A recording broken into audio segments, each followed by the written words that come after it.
Agora, tá certo, Agora eu Walter? ouço. Ah, estava desligado Tá, então. Eu vou tá ter que. desligado. Ok.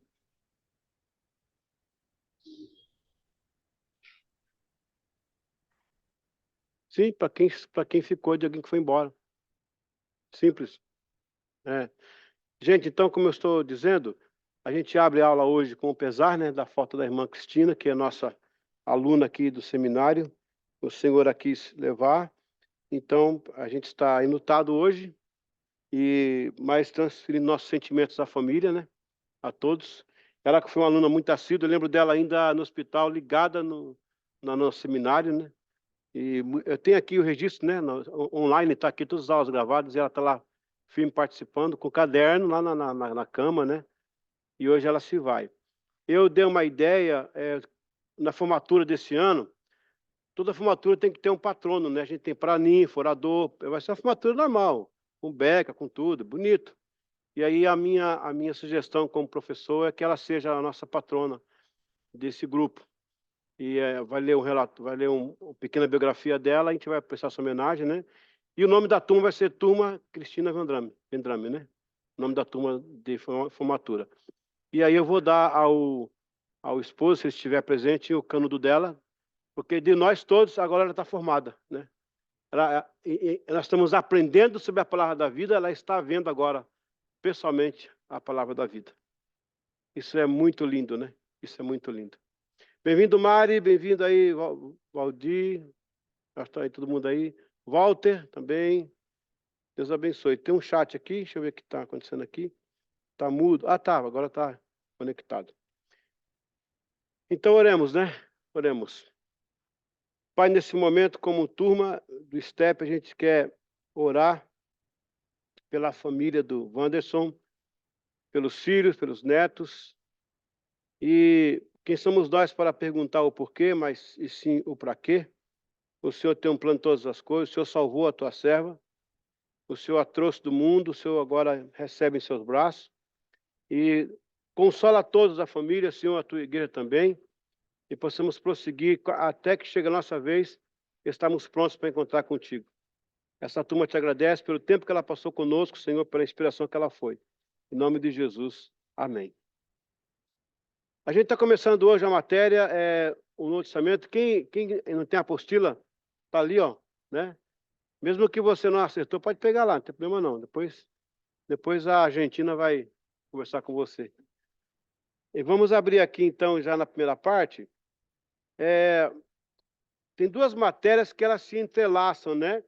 O Antigo Testamento entrelaça um pouco com a história de Israel. Por isso que eu fiz confusão lá. Para mim, a turma já estava lá, a história de Israel. Eu falei, gente, estamos metade do caminho, né? Não era isso aqui. E o Novo Testamento confunde com a história da igreja. Eles são muito separados. Mas, professor, qual que é a diferença de um para o outro? Walter, meu áudio está bom? Mário, meu áudio está bom aí? Ok. Qual é a diferença de uma matéria para outra? É que, quando você fala em historicidade, você está fazendo um cronograma de acontecimentos. Então, você vai passar por vários acontecimentos, você vai passar igual o ônibus lotado das 6, vai passar direto. Você não para ver o acontecimento, você para a cronologia e alguns pontos circunstanciais. Já na disciplina em si, na análise, no caso, aí você para ver os milagres de Jesus, os escritos que foram feitos, né? O motivo daquele livro. Então, basicamente, é essa a ideia. Eu vou ter que ser um pouco corrido hoje, porque eu não trouxe o meu carregador. Eu estou preocupado de acabar aqui a aula, de cair aqui a aula e o pessoal de casa ficar sem aula. Mas se acontecer isso, Walter, Mari, pessoal aí, eu tenho essas aulas gravadas com outra turma. Parece que essa capa aí é de outra turma, gente. Essa capa que está aí, ó. É outra turma, eu mandei a capa errada. É a mesma matéria. É do outro seminário, do STBS. Pois é outra turma. Estão firmes lá na campanha deles lá. Ok. Essa aqui, vamos para a aula. Opa, estou na aula 9 já aqui. Deixa eu voltar aqui.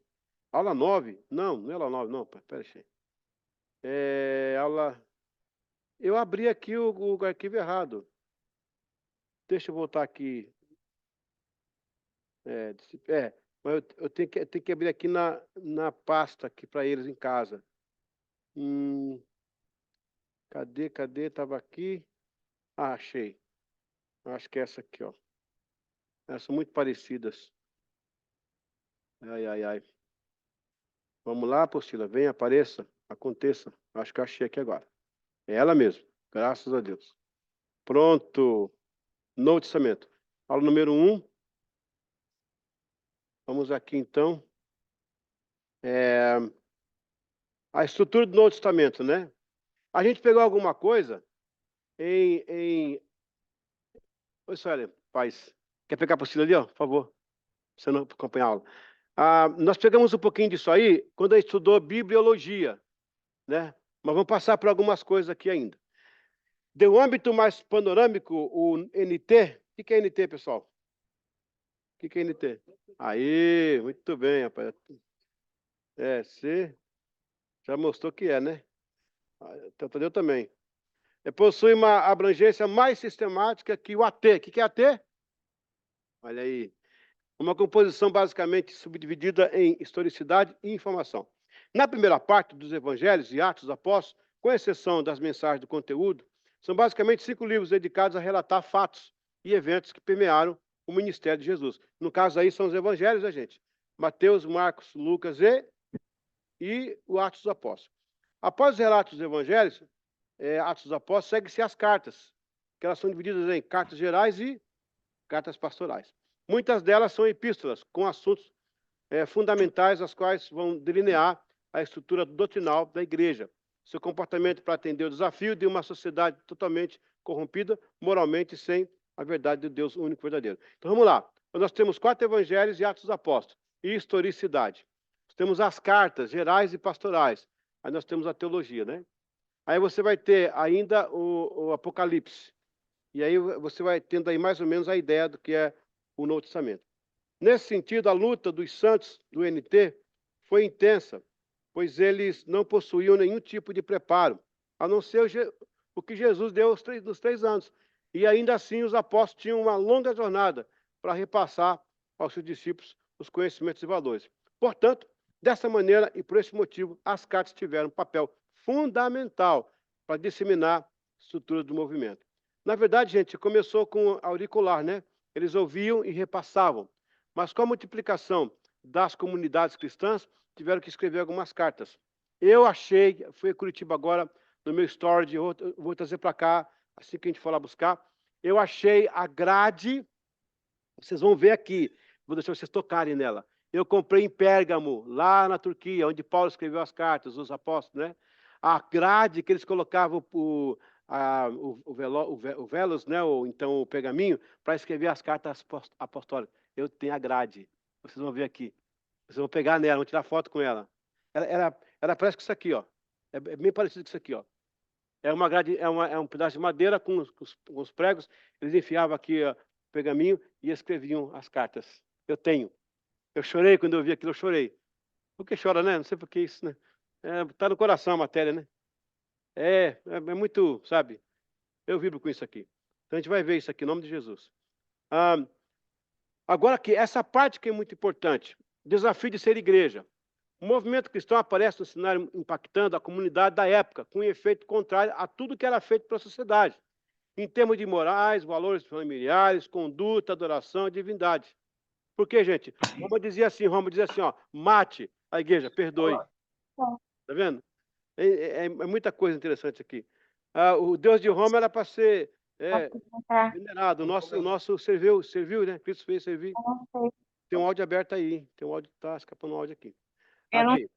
Não podemos esquecer que o mundo neotestamentário era politeísta. São os que adoram muitos deuses. Bem como a boa parte era enoteístas, os que tinham um Deus maior e deuses menores à volta. O que foi básico para a igreja, isto foi o alicerce. Era que eles eram de procedência judaica, portanto, monoteístas, onde um só Deus e único, né? E esse foi um assunto, desde o início, pétreo, pois os judeus estavam muito bem resolvidos quanto a essa questão de natureza monoteísta. A igreja impactou aquela sociedade, e quando a filosofia estava em alta, dizia que o homem podia encontrar os caminhos de salvação através do conhecimento, e a isso a igreja dizia, a salvação é apenas em Cristo e seu sacrifício vicário na cruz do Calvário. Roma falava, se acabem em paixões e orgias. A igreja pregava, arrependei-vos dos seus pecados, maus caminhos. Está pegando, gente? Por essas e outras verdades, eles foram levados às feras, mortos à espada, lança e queimados vivos. Hoje vivemos uma situação diferente da deles. O que realmente nos difere é que os crentes de hoje, uma parte, está do lado de lá, com explicações filosóficas, para ser conivente com o pecado. E outra parte está do lado de cá. Tem receio do enfrentamento e por isso muitos se calam. Uma terceira e pequena parte resiste. E ainda tudo isso está quem vai subir, essa que vai subir com Jesus naquele dia. Então tem uma parte que já está contaminada, outra que não está, mas está aceitando, e uma que resiste ainda. São os retrógrados, né? São os fundamentalistas, né? E vai por aí afora, né? Misericórdia. Eu estava vendo aí agora, esses dias, tinha uma... Deixa eu dar uma pausa aqui, porque eu não quero gravar isso não, só um pouquinho, mas vocês vão ouvir. Dá uma pausa aqui. Onde é que vai parar isso? Não vai, meu Deus do céu, onde é que nós estamos, né? Vamos para o confronto, então. Eita, pulei aqui. Peraí que eu pulei aqui. Tá uma benção aqui hoje, computador. Glória a Deus. Vamos lá. Vamos para o confronto aqui, ó. Olha o confronto. A sociedade dizia, mate. A igreja retrucava, perdoe. Roma dizia, a espada. A igreja dizia, bradava, o amor. Roma despreza os cidadãos. E também a Judéia menosprezava seus filhos. A igreja amava, abraçava, estendia a mão, dividia o pão e distribuía os seus bens com os necessitados. Meu Deus. Isso sim foi um impacto dentro do Império Romano. Vamos imaginar a pressão que aquele povo sofria. E essa perseguição primeiro começou entre os judeus e depois se estendeu por Roma. Então eles foram massacrados pela própria etnia, família e depois por um império mau, devasso e cruel. Gente, onde é que está essa igreja? Eita, eu estou pregando, né? Eu estou pregando, desculpa. Essa igreja enfrentou o calor da espada. Gente, eu estou com o culto de domingo no coração ainda. O culto de domingo no coração ainda, cara. Meu Deus, como Deus falou comigo aquele domingo. Lindo aqui. O Senhor está nesse lugar, viu? Glória a Deus. E vai chegar mais ainda, glória a Deus. Essa igreja enfrentou o calor da espada, o arrastão nos crivos dos cavalos. Seu sangue molhou a Europa, a Ásia, a África. Mas eles não desistiram, eles não pararam. Quanto mais eram cruelmente assassinados, mais crentes apareciam. Até que no quarto século o império caiu de joelhos. Primeiro, porque custou a queda do império, e segundo, porque se rendeu e tornou-se cristão. Todos que levantaram contra Israel e a igreja viraram ruínas na história. E a igreja está viva e operante como nunca, embora alguns mal intencionados, pseudo-crentes, infiltrados, mas o povo verdadeiro sabe. Por outro lado, Deus cooperava e se fazia presente, realizando sinais, maravilhas. Por isso que era impossível negar a ação do Espírito Santo. A presença de Deus era bem mais alta que o nível das perseguições. O comportamento da igreja foi o diferencial para mudar a realidade da época e vencer até os nossos dias. Glória a Deus, glória a Deus. Que coisa linda, que coisa linda. Aleluia. Pode glorificar, gente, fica à vontade, viu? Seu seminário evangélico, aleluia. O compromisso de ser igreja. A primeira igreja pagou um alto preço, um preço alto, por se posicionar contra o império dos mais poderosos e, ao mesmo tempo, tirano da época. A igreja neotestamentária deveria realmente enfrentar seu maior teste de valores morais e espirituais. Roma disseminara o ódio, orgia, politeísmo, de todas as maneiras possíveis. Nesse cenário tão profundo e perdido, surge um povo caminhando em direção oposta às convicções do império, proclamando o seu rei, que já não estava de forma corpórea entre eles, e mesmo assim permaneceram unânimes e coesos em volta de uma só visão. O fator agregador que motivou a igreja, incentivou os cristãos e trouxe credibilidade perante a sociedade foi manifestado o poder de Deus em curas, sinais e maravilhas. A simples questão era, as religiões apenas falavam, mas o evangelho fazia. Além do que falava, mostrava sinais, maravilhas e o Deus vivo. Você sabe que o povo está esperando aí fora? É essa manifestação. Porque mensagens boas eles têm também. Salões bonitos eles têm também. Programação eles têm também. mas falta o poder, a unção de Espírito Santo. E muitas igrejas, por falta da unção, inventaram a programação. Eita. Amém? Glória a Deus. Eu vou dar mais uma entrada aqui na segunda aula, depois hora para te conversar, tá bom? Aproveitar o tempo aqui. Glória a Deus. Eu estou aí agora com essa foto aí, ó.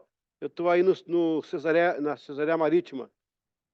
Aí onde Paulo passou por aí. Filipe, Cornélios, esteve aí também. Olha esse anfiteatro aí, você fala lá em cima e ouve lá embaixo, sem microfone. É uma engenharia de som fantástica. Agora, depois de 2000 anos, ainda serve ainda. Fazem show lá. Eu quase gravei um musical lá uma vez. Faltou pouco para... faltou uma varada, não consegui. Mas vamos tentar de novo. Aleluia. Glória a Deus. A historicidade apostólica. Então, vocês entenderam na primeira aula que a igreja veio para impactar. Ela veio com uma proposta totalmente diferenciada. Ela não veio agradar o mundo e fazer o politicamente correto. Porque hoje as igrejas estão fazendo o politicamente correto, para não ofender, para não ser processada, para não ser preso, para não ser caluniada. Então a gente está se moldando para ficar igual e ficando igual mesmo. Sendo que era para ser de frente e dizer assim, está errado, é pecado, custe o que custar. Que geração que a gente vive hoje, né? Aleluia. Vamos lá. O Novo Testamento e a historicidade apostólica. É fato que Jesus chamou 12 homens para segui-lo. Só um minutinho. Segunda aula da matéria Novo Testamento. Ok? Segunda aula Novo Testamento. Que é a quarta matéria do módulo 1. Pronto. O Novo Testamento e a historicidade apostólica. É fato que Jesus chamou 12 homens para segui-lo no começo da sua jornada de ensino, pregação e milagres. Com este grupo, ele foi até o fim.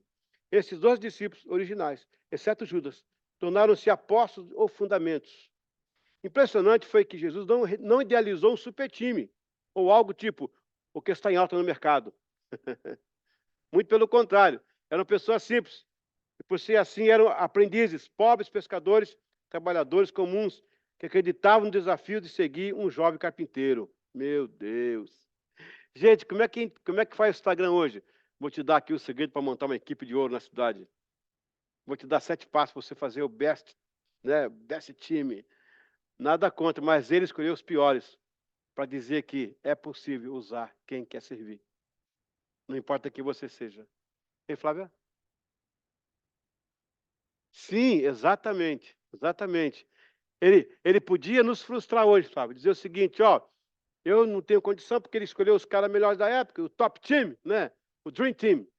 Escolheu os piores. Um era melancólico, o outro falava demais, o outro negava, o outro não acreditava, e cada um tinha, olha só, mas ele pega aqueles homens e transforma e diz, ó, é possível, quando Deus pega a matéria e transforma, né? Então nós conseguimos também. Eles foram usados de uma maneira poderosa, Deus com suas próprias, eles foram usados de uma forma poderosa por Deus, com suas próprias vidas. Gente, de vez em quando tem um errinho aqui, eu perdi a minha redatora, então para encontrar outra agora, então, mas é bom porque isso aqui é original, não é? Inclusive no começo, aqui ó, no comecinho lá em cima fala, tá vendo? Lá em cima tá dizendo aqui ó, olha lá, ó, quer ver? Este material não é proveniente da inteligência artificial, tá? Aqui tem o ser humano pensando, tá bom? Aqui tem alguém ouvindo Deus, ouvindo o Espírito Santo, não ouvindo o computador não. O computador não cura, não salva, não liberta. Eita! Aleluia, gente, vou pregar. Eu estou quase pregando, eu estou assim, glória a Deus. Amém? Vamos lá. Impressionante foi que Jesus, aliás, já foi, com suas próprias vidas, mas deixaram um legado que trouxe e criou discípulos em todo mundo, inclusive você e eu. Em Lucas 10, a Bíblia mostra que haviam mais discípulos, chegou a ser 70 mencionados, embora os 12 fossem do ciclo íntimo. Porém, muitos seguiam a Cristo. Também como apóstolos, outros foram considerados fora do circuito dos 12. É o caso de Judas, irmão de Jesus, como também Tiago, ambos irmãos do Senhor. Também a sua importância é mencionada pelo fato que ambos escreveram a epístola, cada, na relação do cânon do Novo Testamento. E a gente continua. Os discípulos e suas características. Agora sim, olha que interessante. Pedro era conhecido por outro nome, Simão. Pedro possuía um temperamento sanguíneo. Negou a Jesus 3 vezes, mas reconciliou-se depois. Ele foi o autor de 2 livros no NT e um dos líderes da igreja. Pedro era uma pessoa difícil, cara. Aquela espadada que ele deu no Malcolm foi para matar mesmo, cara. Era que o Malcolm, ele tinha um reflexo, né? Ele tirou a cabeça fora, a espada passou. Por isso o nome dele era Malcolm. Porque com a orelha cortada ficou mal contato, mal contato. Agora, Jesus vai e coloca a orelha no lugar. Diz a tradição que Malco depois foi um sacerdote de Israel. E para ser sacerdote não podia ter defeitos. Então Cristo vai e põe a orelha no lugar. Ele ficou sem defeitos. E Jesus sempre te prepara para uma nova etapa. Mesmo que você seja, oh glória a Deus. Mesmo que falte uma parte sua. Que alguém decepou uma parte sua. Ele vai lá e coloca no lugar e diz, filho, continua. Você vai ser usado ainda. Aleluia. Oh Jesus. João era irmão de Tiago, maior, também era conhecido como discípulo amado. Nos legou 5 livros bíblicos. Por que João era conhecido como discípulo amado? Alguém lembra? Eu expliquei isso uma vez. Alguém lembra disso aí? Era porque o nome dele é Iava. João é Iava. Aquele a quem Deus ama. Ava. Deus ama. Iá, Yavé. Ava. Ama. Aquele a quem Deus ama. João. Conhece alguém chamado João? Então, é aquele que Deus ama. Por isso que ele fala, eu sou apóstolo amado. Hã? É o Juan. Então, aquele é quem Deus ama, o amigo de Deus. Por isso que ele falava assim, eu sou apóstolo que Deus, que ele estava falando, que é só ele que fala isso, que está se gabando o nome dele, entendeu? Tiago, ou pode ser James, ou pode ser Iago, Diego, Jacó também. É tudo o mesmo nome. Classificado como Tiago Maior, era irmão de João. Ambos filhos de Zebedeu e de Salomé, era também pescador. Eles eram primos de Jesus. Porque tinha o Tiago menor, ele é mencionado como menor, que é primo também de Jesus. Não, porque ele apareceu menos. O Tiago maior, ele tinha ele andava com Jesus lá todo o tempo. Ele e o João eram os primos, né? Não, a presença de cenário mesmo. Eles mesmos falam isso lá. O texto fala o Tiago menor, eles falam entre eles. E tem isso, porque o Tiago maior andava mais com Jesus. É. Agora, o Tiago maior, primeiro que morreu na espada quando veio a perseguição. E o João foi o último que morreu. Então, quem anda com Cristo paga um preço maior, né? E o Tiago, o irmão de Senhor, também é outro Tiago. São 3 Tiagos aí, né? Esse aí não era discípulo. Pedro, Tiago e João. Era discípulo. Ele é irmão de Tiago, do maior. E tem o outro Alfeu, foi o último João. É um dos últimos. Entre ele e o Simão Zelote. Mas é mais provável que João tenha sido o último a morrer. De Patmos. Eu estive lá morte natural. E onde eu estive na Turquia, na região que ele morava, e lá diz, né, as tradições, que ele vinha, com 100 e poucos anos, ele vinha carregado num lençol, pregando na rua, e a multidão em volta dele, ele pregando deitado. Hoje os caras em pé não pregam nada, né? Vamos lá. André, gente, vamos bater, porque senão não vira belete. André, irmão de Simão Pedro. Ambos eram pescadores, eram discípulos de João Batista antes de Jesus. E foi André que levou Pedro a Jesus, né? Pegou pelo braço. Achamos o Messias, falou para ele. Ele falou, eu quero ver. Pedro era... Oh, meu Deus do céu. Filipe era galileu de Betsaida, a mesma cidade de Pedro e André. Apresentou Jesus para Natanael. Betsaida, ela fica hoje na Jordânia, ao norte de Israel, na divisa. Meu sonho é estar lá. Parece que abriu agora. Quando eu ia lá, havia a guerra, né? Mas eu volto, estamos lá. Não, mas eu vou dar aula. Vamos em novembro, vamos voltar não. Novembro vamos voltar lá.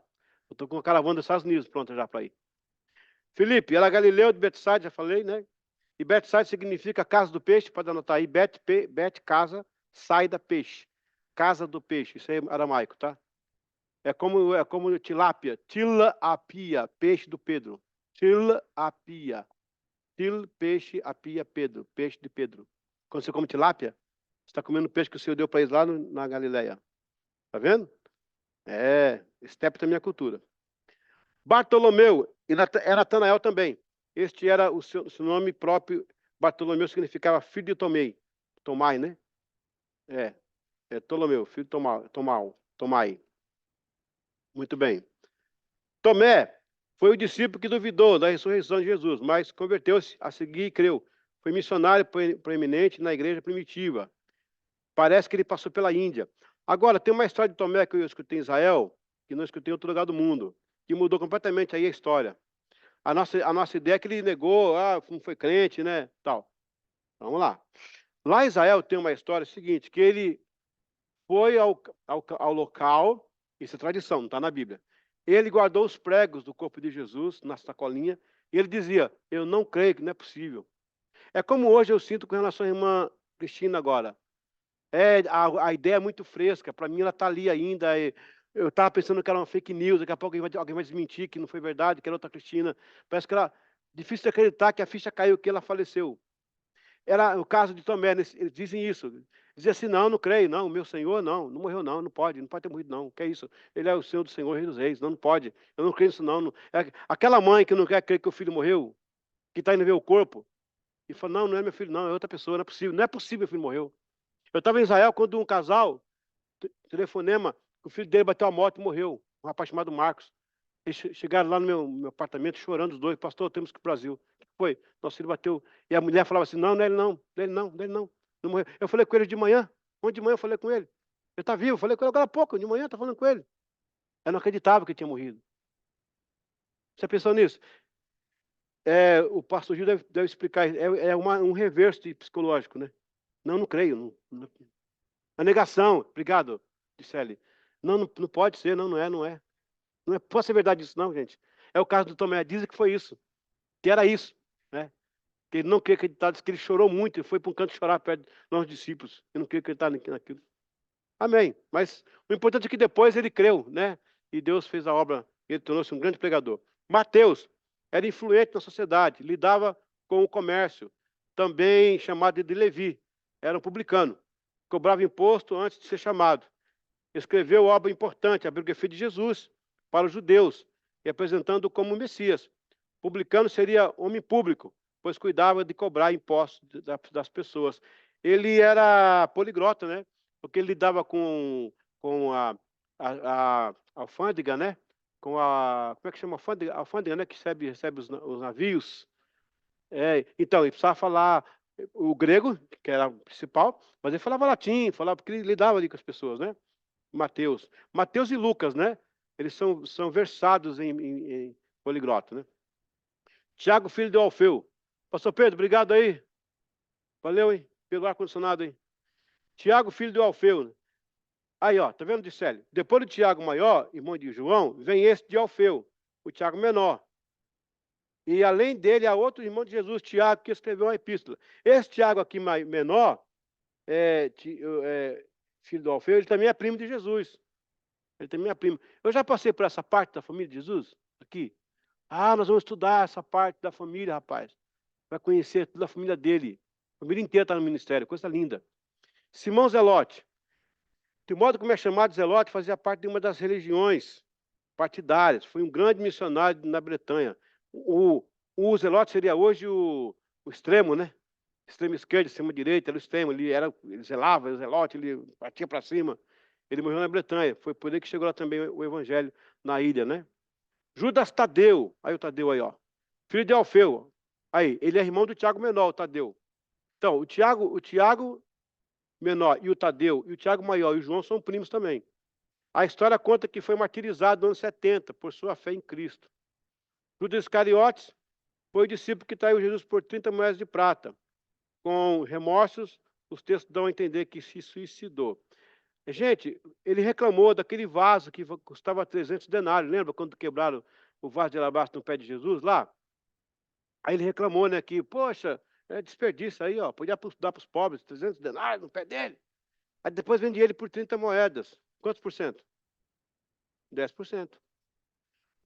Você vai sempre ser valorizado por 10% que você é. Vão sempre te medir por baixo. Por 30%. Então ele avaliou 10% do ministério de Jesus. É o que você vai ser no seu ministério. Aprenda logo com Jesus, né? Ele é o nosso consolo. A diferença entre discípulos e apóstolos, que aqui é importante, hein? Note a ênfase dada aos apóstolos. Está bem nítido no texto, Mateus 10. Chamando os seus 12 discípulos, olha, deu-lhes autoridade para expulsar espíritos imundos e curar todas as doenças e enfermidades. Esses são os nomes dos 12 apóstolos. Primeiro Simão, aí vem a lista para você ver aí, está em Mateus 10, 1 a 4. Trazendo para a compreensão básica, presta atenção, isso aqui é na prova. O apóstolo recebe o poder de fazer, enquanto que o discípulo tem o dever de aprender. Olha aí, que lindo isso. Tá vendo, Sueli, para você ensinar para as tribos aí, ó. O discípulo tem dever de aprender, né? E aquele que é designado um ministério, que eu não quero chamar de apóstolo, ele tem o direito de fazer, dado por Deus, né? A autoridade.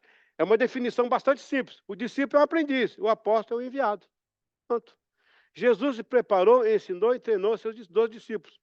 Depois da sua morte e ressurreição, ele os enviou ao mundo para testemunhar dele. As palavras discípulos e apóstolos foram usadas pelos próprios Jesus para designar os primeiros aqueles que estavam sendo ensinados e treinados, e depois aqueles mesmo que estavam sendo enviados para pregar com autoridade. O termo apóstolo significa mensageiro, enviado ou embaixador, como também fundamento. Este é o termo técnico usado para os primeiros discípulos de Jesus, designados para fundar a igreja no princípio do cristianismo. Estes foram testemunhas oculares de Cristo ressurreto, sendo enviados pessoalmente por Jesus. No sentido mais geral, apóstolos são todos discípulos enviados para pregar o evangelho do Senhor. Eu não vou entrar no mérito da questão dos apóstolos de hoje, até porque a gente recebeu alguns apóstolos aqui na igreja e foram tremendamente usados pelo Senhor. Eu não sou o dono da verdade, eu não tenho a régua de medir. Rapaz, o fogo está caindo aqui no chat, hein? Olha ali, ó. Glória a Deus. Aí, ó. Jesus, lindo. Aplausos. Rapaz, o fogo está caindo aqui, rapaz. Então, Pentecoste aqui. Acho que eu vou lá para online. Então, eu não vou entrar no mérito, não. Mas há um ponto que eu quero colocar. Esse ponto eu tenho de fazer, como professor de teologia. O apóstolo, para mim, ele tem que ser de função. Função apostólica. Agora, quando a pessoa preza mais pelo título, isso é um problema. Eu sou um apóstolo, eu tenho um título. Esse é um problema muito sério. E lá na África, eu sou chamado de apóstolo na África.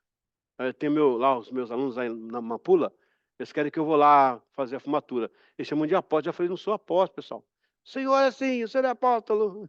Os africanos lá. Então, o apóstolo, para mim, é aquele que vai, ele começa, ele fundamenta, ele vai, a função apostólica, sabe, Tadeu? A função. Mas o título, eu tenho reserva. Não condeno quem tem o título, não vou julgar ninguém, eu não posso medir, eu não tenho a regra da verdade, né? Eu não posso julgar ninguém. E aqueles que de fato são apóstolos de verdade, eles não prezam pelo título, tenho certeza que não fazem isso. Tenho certeza. Agora, aqueles que não são, eles cobram título, né? Geralmente, quem cobra título não é nada, né? Quem é não faz, e quem faz não é. Né? Quem é não precisa falar, né? E quem faz para mostrar, mostra que não é, né? Misericórdia. Ok, vamos falar aqui um pouquinho, gente. Quem tem uma colocação para fazer, uma pergunta, turma de casa também aí, pode colocar para nós. Alguém quer discutir, abrir um ponto aqui? Pode ficar à vontade. Ô, professor, olha aqui. O livro. Segura que o Walter está falando aqui. Ô, Walter, Tá, peraí. posso seguir? Primeiras damas, né? Claro. Deixa. Vamos lá, pode falar, Sueli.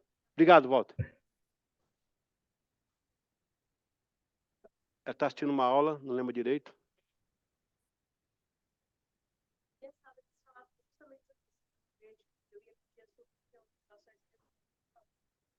Que não existia mais apóstolos e profetas. Que, na verdade, isso foi para aquele tempo.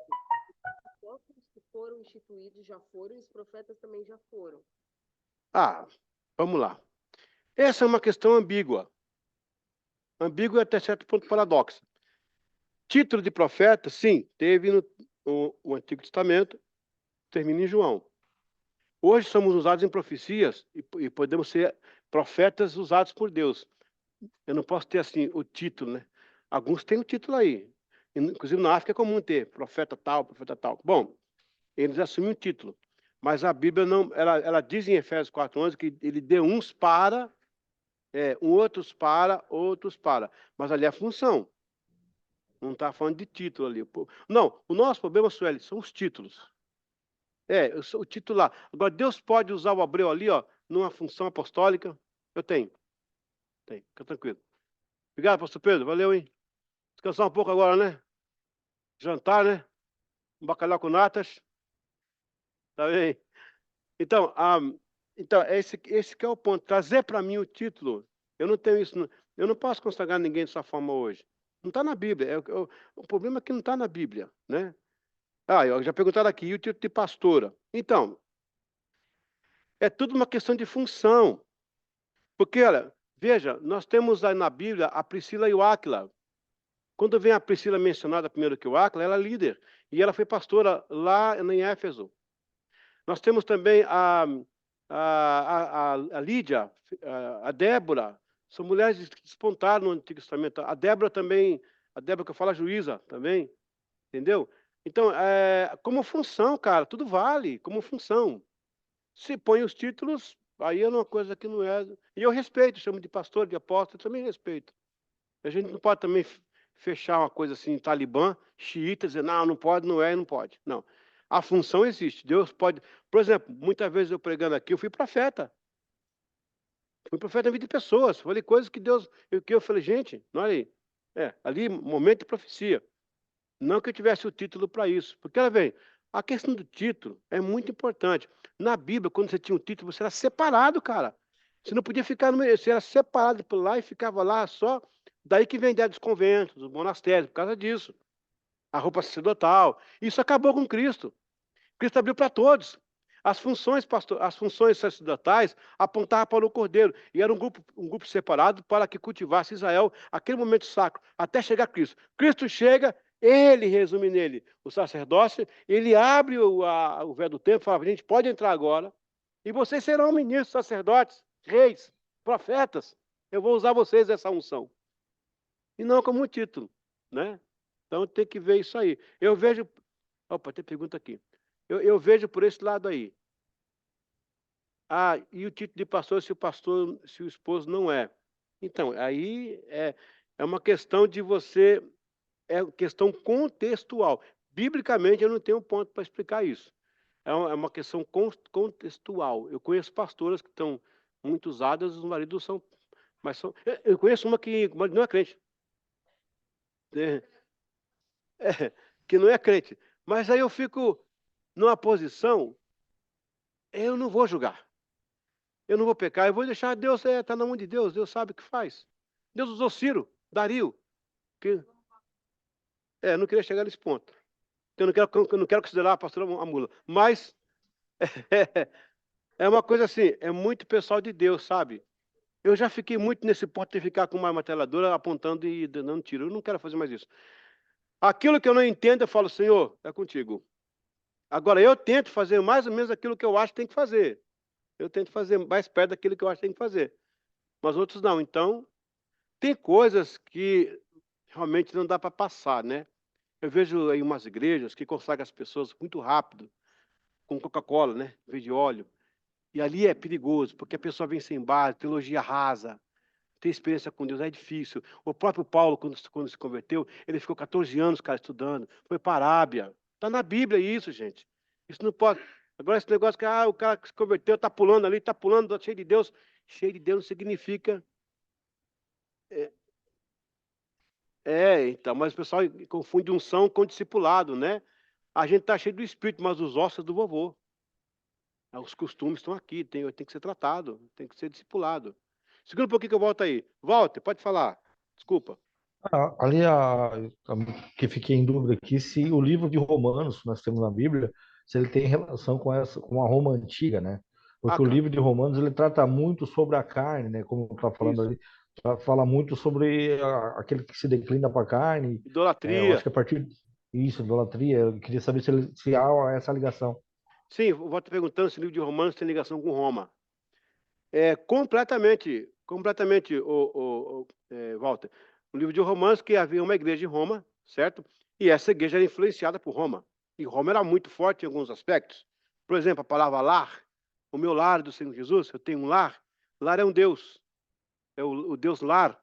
As lareiras, era para queimar, até crianças. Eram altares de lares. Os lares eram Deus romano. A gente importou para o nosso português como uma casa, o nosso lar.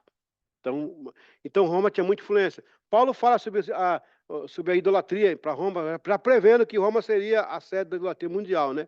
Então, sim, pô, tem tudo a ver com Roma, sim. E Paulo parte de Roma dali, de alguns aspectos. Por exemplo, Romanos 1:27, ele trata sobre homoafetividade. Já viu lá, ele fala sobre isso? Então, tudo isso tem a ver, porque Roma tinha os banhos romanos, que eram totalmente dados para essa orientação sexual, né? Então, Paulo já preveu. A Bíblia já preveu tudo, pá. Lá na frente já mandou a fita, lá atrás. Ela não esperou acontecer para depois falar. Ela já falou antes. Coisa que ninguém na época entendeu. Mas não sabia que era para a nossa época, né? Olha o que está acontecendo aqui agora. Os homens deixando o uso natural se inflamarem em seus corpos. Está muito claro. Agora eu vou arrancar isso da Bíblia. E pior, porque aí daquele. Aí, eu vou até mostrando. A Bíblia. Aí, é isso aí, ó. Está tudo escrito aí. Receberam a recompensa do seu erro. Quem sou eu para julgar? Mas olha aí, quem entender, pode ler uma enciclopédia, né? Então tem tudo a ver. E eu louvo a Deus pela Bíblia, porque ela é realmente algo fantástico nesse ponto aí. Não é um livrinho qualquer, não, sabe? 2000 anos atrás, escrito em um pedaço de papiro, foram cópias feitas por cima do outro, e olhem, até aí, né? Amém? Amém. Glória a Deus. 5 minutos ou podemos ir para mais uma aula? Vamos mais uma, porque o meu tempo também está acabando aqui, eu estou com medo do pessoal perder aula em casa. Walter, eu consegui te responder direitinho aí? Amém. Se houver alguma pergunta por fora, pode fazer na sala, tá bom? Na sala pode fazer também a pergunta. Glória a Deus. Aula número 3, disciplina 4, módulo 1, teologia, Novo Testamento. Vamos então. Aí, eu estou na foto agora aí, deixa eu mostrar aqui para vocês. Onde é que eu estou aí? Eu estou aí nessa foto aí, em Cafarnaum, ó. Esse aí, atrás de mim, presta atenção. Atrás de mim, Jesus pregou. Você vê que tem embaixo uma pedra mais escura que a outra em cima mais branca? Tá vendo? A pedra de baixo é a sinagoga velha onde Cristo esteve. Ele esteve aqui na sinagoga, aqui, ó, de baixo. Ele viu essas pedras. A pedra que você está vendo, Jesus viu aí. E eu toquei nelas. Aleluia. Não tem como, não deixa. A de cima é a pedra colocada já no ano 1500, depois de... bom, ela é mais tardia, né? Atrás, onde eu estou atrás, ali, tem duas mulheres conversando lá atrás, tá vendo? Lá uma palmeira ali, tem uma palmeira, tem duas mulheres atrás conversando. Ali é a casa de Jairo. Aquele Jairo da sinagoga, porque o sacerdote morava atrás da sinagoga. Ali era a casa de Jairo. Na minha frente está a casa do paralítico, que foi tirado do telhado para que descesse o paralítico, tá vendo? E do meu lado direito, assim, meu lado esquerdo lá, da sinagoga depois, do outro lado, está a casa de Jesus. 4 cômodos só. E na frente dele a casa de Pedro. Era um condomínio apostólico. Tudo pertinho ali. É uma residencial apostólico, à beira da praia. Glória a Deus. Nesse lugar aí, eu cheguei nesse lugar aí, ó, onde eu estava aí, eu estava filmado. Todo mundo foi tocado, as caravanas pararam para ouvir. Peguei o violão e cantei. Para a casa de Jairo. Okay. Para a casa de Jairo e a Jesus. E uma grande multidão ia atrás dele. Uma pobre mulher cheia de fé se esqueceu da multidão e o tocou. Faz tu com a mulher que foi tocou na orla do vestido de Jesus. Virtude logo saiu e a curou. Se nele tocas tu, sarás também. Meu Deus! Aleluia! Oh, glória! Louvado seja o Senhor. Foi nesse lugar. Eu tenho fé que um dia você vai comigo para Jerusalém, gente. Não é difícil, não é impossível, não. Deus pode abrir a porta. Olha, se você vê o valor, gente, o valor, o custo-benefício não é tão grande. Aqui em Ilhéus você gasta muito mais. Não, aqui é na bolha. Depois do Ipiranga, aqui começa a bolha, né? O outro mundo ali, o mundo de Bob. Ali você gasta muito mais. Meu Deus, então Deus vai dar graça a você. Você vai lá com a gente um dia, em nome do Senhor. Quero ver você sapatear lá, chorar. Eita glória! Amém. Desculpa aí, gente. Amém.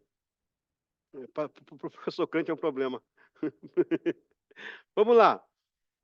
Essa parte aqui é interessante. Aula número 3, então, né? Quem foi o 12º discípulo de Jesus após a queda de Judas Iscariote? Alguém aí pode arriscar quem foi o 12º discípulo? Amém. A Mari falou, deve ter cheiro de Jesus, o discípulo lá, eu vou com a graça de Deus. O que foi, Suelen? Matias? Opa, temos uma. Quem dá mais? Tem Matias, quem dá mais? Paulo, ok. Quem dá mais? Vamos lá. Estevão. Não, Estevão. Ele foi diácono depois. Jogaram sorte e tal. Vamos para a aula aqui, agora coisa boa. Todos sabemos o que aconteceu a Judas Iscariotes. Eram 12 com ele, porém havia mais, e muitos outros seguiam para aprenderem com Jesus. Em certa ocasião, por exemplo, ele enviou 70 discípulos para a grande missão de evangelização, Lucas 10, 1, né? Depois da ressurreição de Jesus, o grupo dos apóstolos se reuniram e concordaram, quer dizer, agora tem 12 apóstolos e os discípulos, não é isso? E deveriam assumir o lugar que era antes de Judas Iscariotes. O nome escolhido foi? Mas o que Matias fez, você lembra? Já leu Atos dos Apóstolos? O que Matias fez? Nada. Bom, pelo menos não está escrito, né? Não está escrito. Então, pois é, vamos ver. E agora, a igreja necessitava preencher a vaga. Assim lançaram sorte sobre os irmãos e caiu sobre Matias. Porém, Matias não tem nada registrado em Atos do que teria feito ou realizado na função de discípulo apóstolo. Mais adiante aparece Paulo dizendo ser chamado pessoalmente por Cristo e de fato assumiu a dianteira desta vacância ministerial. Nos deu um legado digno de um chamado para o apostolado. Ele fala, né? Eu, Paulo, apóstolo, não pela vontade do homem. Quando ele fala isso, ele está dizendo assim, não foi jogado sorte, não foi dadinho, não foi dadinho. Porque, veja bem, a igreja joga os dadinhos lá, né, para tirar sorte, mas depois que desce o Espírito Santo, não tem mais isso, não. A sorte foi jogada antes que desceu o Espírito Santo. Quando o Espírito Santo desce, agora é ele que manda na igreja. Faz, acontece, vem, vai, levanta esse, manda aquele. Acabou a sorte. O dadinho foi até o Matias. Então, vamos lá. Paulo de Tarso é considerado na Bíblia como apóstolo, a pessoa enviada aos gentios, estrangeiros. Fica então no ar a pergunta, quem foi o 12º discípulo? Matias ou Paulo? Acontece que o 12º discípulo somos todos nós que entramos nesta vaga aberta pela situação de Judas. A vaga está recebendo discípulos amados para realizar as obras daquele que os chamou. Você é o 12º discípulo. Inclusive seguindo a ordem do próprio Senhor Jesus. Portanto, vão e façam discípulos em todas as nações, batizando em nome do Pai, do Filho, do Espírito Santo. Ensine esses novos discípulos a obedecerem a todas as ordens. Aleluia, até o fim dos tempos. Mateus 28, 9 e 20. Glória a Deus. Ah, Jesus, coisa linda isso aqui. Então a vaga está aberta para todos nós. Sabe por quê? 11 cortinas cobriu o tabernáculo. Por que não eram 12? Faltava a cortina de sangue de Cristo para fechar. O 11 é aberto. Eram 12 tribos, certo? Morreu José, ficou 11. Abriu para quem? Manassés e Efraim. Aí deu 13, abriu para Israel. Eram 12, morreu um, ficou 11. Abriu Matias, Judas, abriu Matias, Paulo e nós. O 11 é aberto. Quer dizer, cabe mais alguém. E nós estamos nessa vaga aí. É nós, é Paulo, é Matias, todos nós que entramos depois. Glória a Deus. Amém? Porque Judas é da formação original, gente. Não tem mais ainda a formação original. Então ele saiu, abriu para todos nós. Nós somos da segunda discípula. Ah, agora está aqui os irmãos de Jesus. Espero que a bateria dê, gente. Senão, vocês vão ver na outra aula, tá? Vamos lá. Os irmãos e irmãs de Jesus. Essa aqui é muito boa. Em Mateus 3, 55 e 56, os evangelhos também nos mostram que Jesus teve muitos meios-irmãos e meia-irmãs que nasceram de José e Maria. Há, inclusive, aquele fato de Nazaré. Não é este filho do carpinteiro? E não se chama sua mãe Maria, seu irmão Tiago, José, Simão e Judas? Aí, ó, 4 irmãos aí, né? E não estão entre nós todas as suas irmãs? Pelo menos tinha mais de uma, né? Tinha 2, pelo menos. Nesta mesma passagem aparece o nome de 4 meio-irmãos. Tiago, o José, ó. Também tinha um Zé lá. Simão e Judas. Tinha pelo menos 6 meios-irmãos. 4 irmãos e 2 irmãs, pelo menos 2. Parece-nos também que era paralelo ao seu ministério. Os seus meios-irmãos não demonstravam que Jesus fosse escolhido. Aí, está em João 7,5. Fala que eles não criam em Jesus, cara. Os irmãos dele. Os irmãos de Jesus, cara. Imagine eu, não sou Jesus, e os meus irmãos. Mas os irmãos de Jesus, o Jesus. Não criam nele. Ah, bom. Pior que aqui é o que é. Pode ser que tenha mais. Tiago, um terceiro Tiago, tornou-se um crente proeminente e chegou a liderar o primeiro concílio.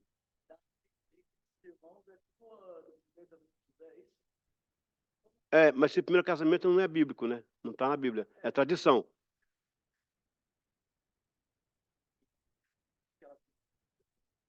Sim, está aqui, ó. Mas o senhor foi em outra aula, parece que Jesus...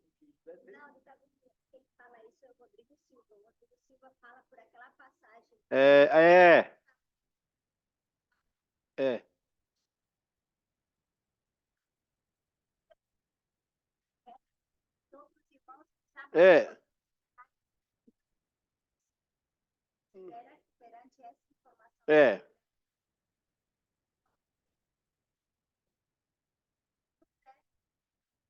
Só que aí você tem um problema. Você tem a narrativa bíblica e o paralelo da cultura. Aí tem que ficar uma com a outra. Fica a Bíblia. Outra questão também.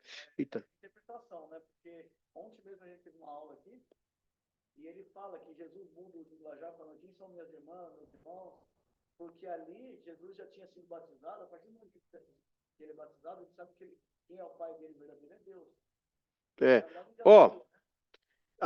Anota aí esses pormenores que vai cair a bateria. Senão eu vou pedir o pessoal aqui online. Pessoal, se cair em casa aí, caiu, tá, gente? Não fui eu, não. Foi aqui a bateria. Aí eu passo a vocês o link da aula, tá? Mas vamos lá. Mas segura aí, anota isso aí que a gente vai botar nesse ponto aí. Vamos quebrar o pau aqui hoje. Vamos lá. Parece-nos também que, em paralelo ao seu ministério, seus meus irmãos não demonstravam que Jesus fosse escolhido. João 7,5. No entanto, depois de ressurreto, Tiago, um terceiro Tiago, tornou-se um crente proeminente e chegou a liderar o primeiro concílio em Jerusalém. Ainda é mencionado em Atos 1,14, com os seus irmãos entre os crentes da igreja primitiva. E como já afirmei, ele se tornou um líder importante na igreja, quer dizer, ele até dirigiu, né, o concílio. Tiago recebeu a visita de Paulo, olha aí, em Atos 21,18. E também Paulo menciona em Gálatas 2,9, diz, Tiago é como um pilar da igreja. Tiago foi também escritor de uma das epístolas no Novo Testamento, que tem o seu nome, Tiago 1. Há mais, por exemplo, outro irmão acima de referido, Judas, que também escreveu, né? A presença familiar em seu ministério reforça a autoridade e a integridade. Messias e Salvador. É um forte testemunho de que ele viveu uma vida exemplar, irrepreensível. Sua ressurreição é um poderoso testemunho para a realidade dessa ressurreição do túmulo. Tadeu, segura que você falou que eu vou voltar depois aí. Os laços familiares de Jesus. A mãe de Jesus possuía uma prima, Isabel. Isso faz de João Batista um primo de Jesus em segundo grau. Olha que você lê essas coisas e passa correndo e não percebe isso, né? A gente lê isso aqui na Bíblia e não percebe, né? Aí é o primo de segundo grau. Veja em Lucas 1,36, onde o mesmo anjo que informa Maria que ela ia conceberá um filho, igualmente diz, também Isabel, tua prima, o anjo fala isso, o anjo entrega ali, né? Concebeu um filho em sua velhice. Essa mesma Isabel daria luz a um filho de nome João, que seria conhecido na história por João Batista, versículos 57, 60 e 80. O ato de João aceitar sem hesitação a verdade desta revelação sustenta o testemunho de que Jesus teve de ter vivido uma vida impecável e digna. Quer dizer, quando João aceitou ele como cordeiro de Deus, né? Jesus tinha mais laços familiares com primos e tias. Entre os discípulos, primeiro, veja, por exemplo, a menção de 4 mulheres que viram a crucificação de Jesus, de acordo com Mateus 27, Marcos 15, 40, e você pode conferir em casa depois esse versículo. João 19, 25. Analisemos. Maria Madalena, mencionada por Mateus, Marcos e João, apenas uma menção, ela não era parenta. Pelo menos não há indícios. Maria, mãe de Jesus, mencionada por João. Está claramente, é óbvio, é a mãe de Jesus, né? Uma outra Maria, identificada por João como Maria, mulher de Cleófas. E por Mateus e Marcos como Maria, mãe de Tiago e de José. Não confundir com Tiago e João, que eram dois irmãos. E sim, aqui é outro Tiago, nesse caso, identificando como Tiago menor, um dos 12 apóstolos. Ele é reconhecido como Tiago menor, filho de Alfeu. Mateus 10:3, Marcos 3:18 e Lucas 6:15. Cleófas e Alfeu parecem ser variações do mesmo aramaico, Chalpai, qual pode ser traduzido para grego como Cleopas e para latim como Alfeus. Há nomes importantes de historiadores, um deles aparece ainda bem perto dos discípulos, no segundo século, Egésipo, e ele afirma que Cleófas era irmão de José, marido de Maria e pai adotivo de Jesus. Então, ele era tio. Se assim foi, então, esse Tiago menor também era primo de Jesus, assim como seu irmão Judas Tadeu. Olha que legal. Leia em casa com calma isso aqui, é muito interessante. Salomé, mencionada por Marcos, também é dita a mulher dos filhos de Zebedeu. A bateria vai embora. Por Mateus e por irmã de sua mãe Jesus. Por João, sendo Salomé, a Maria, irmãs, seus filhos, Jesus, filho de Maria, e os discípulos Tiago e João, filhos de Salomé e Zebedeu. Então eram primos também, em primeiro grau. Já temos, então, entre os discípulos, pelo menos 4 primos, de primeiro grau e um de segundo grau. Ok? Esta aproximação familiar nos dá uma luz para entender a proximidade de uma das tias de Jesus, no episódio onde mostra em Mateus 20:21. A mãe dos filhos de Zebedeu, né? Portanto, aí, a tia, pediu para que seus filhos, Tiago e João, lhes fossem dadas as 2 posições de destaque no reino de Cristo. A tia chegando aí, ó. A Dicélia chegando no Natan.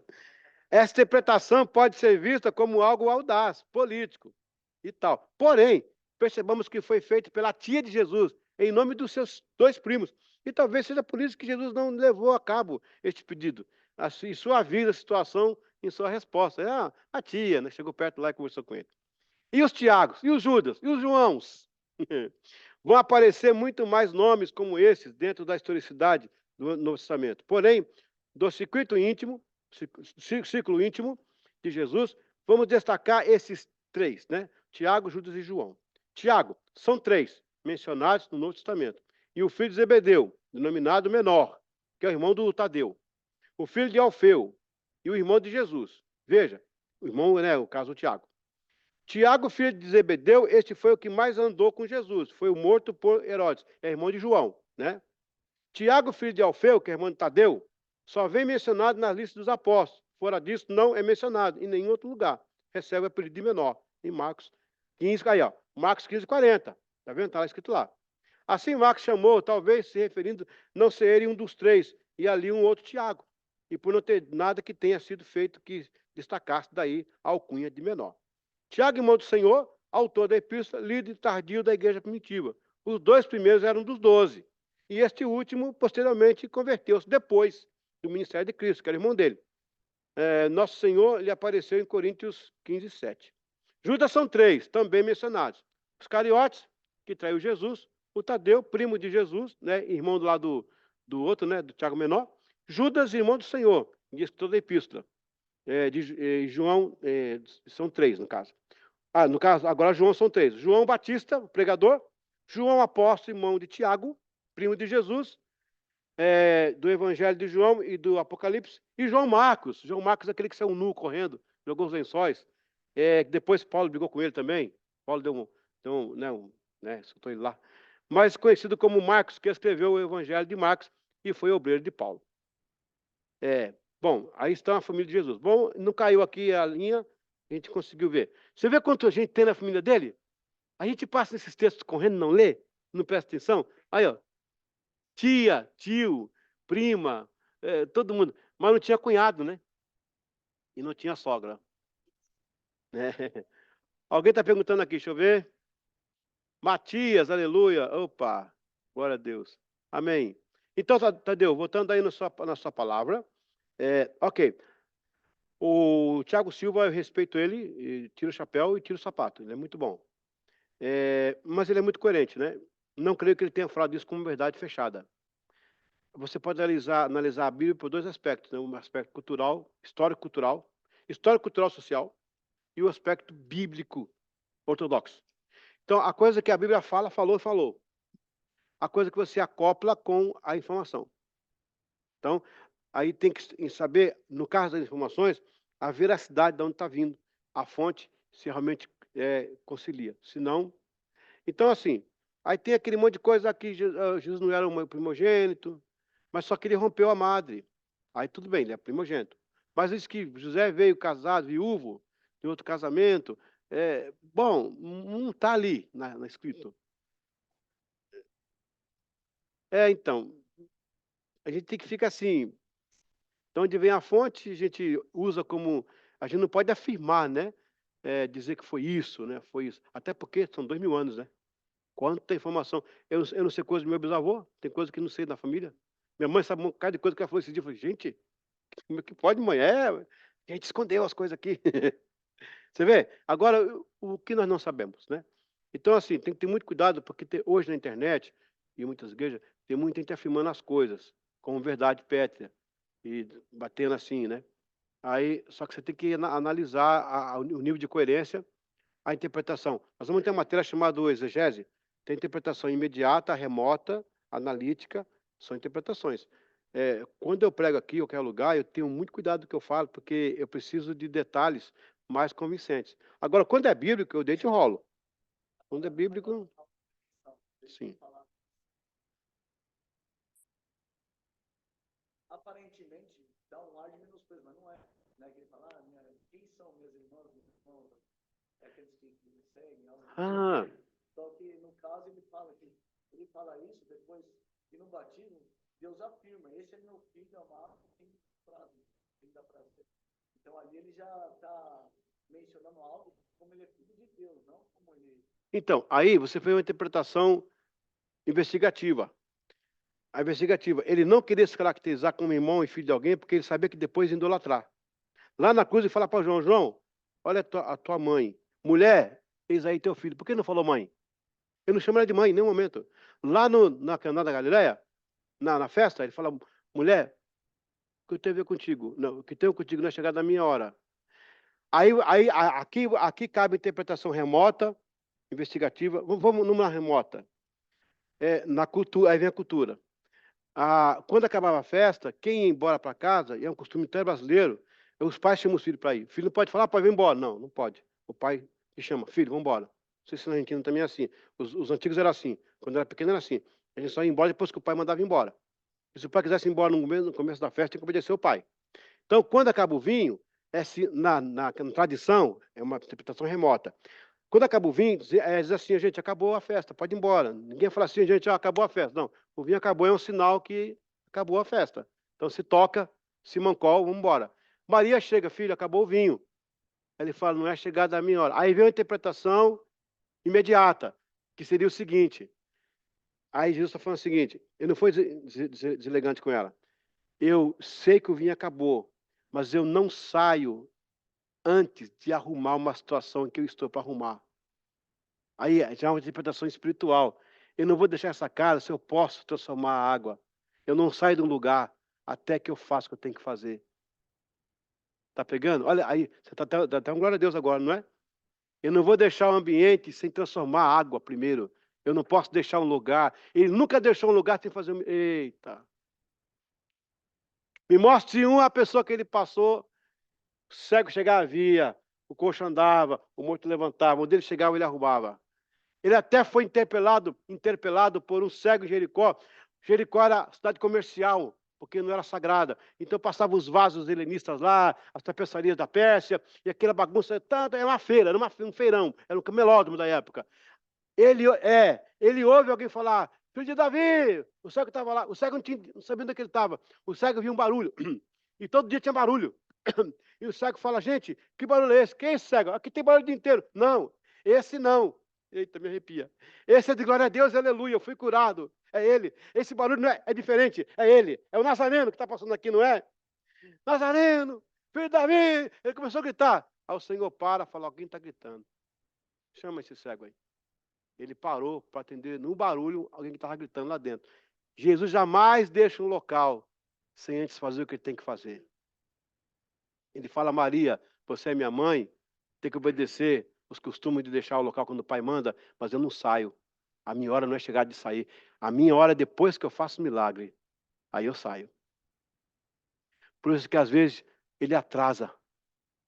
Quando ele atrasa, ele quer celebrizar o nome dele. O atraso de Jesus é acúmulo de milagres. Enquanto ele atrasa, ele faz um download de unção para chegar e resolver o problema. Oi? Não peguei. Sim, sim. Então, aí você vê aí uma interpretação, só que daí ele não chama ela de mãe, ele chama de mulher. Mulher, não é chegada da minha hora. Ele podia falar, ô mãe, porque ele sabia que depois viria um grupo aí, que não vou dizer aqui o nome, que ia chamar a Maria de mãe de Deus, não sei o quê, papapá. Porque ele falou, não, ele falou, a mãe dele, minha mãe. Ele nunca chamou ela de mãe. Ele nunca chamou o irmão de carne de irmão. Carne, porque ele não queria passar. Ele sabia da idolatria que viria depois, ele sabia. É igual Moisés. Deus escondeu a arca, escondeu o corpo de Moisés. E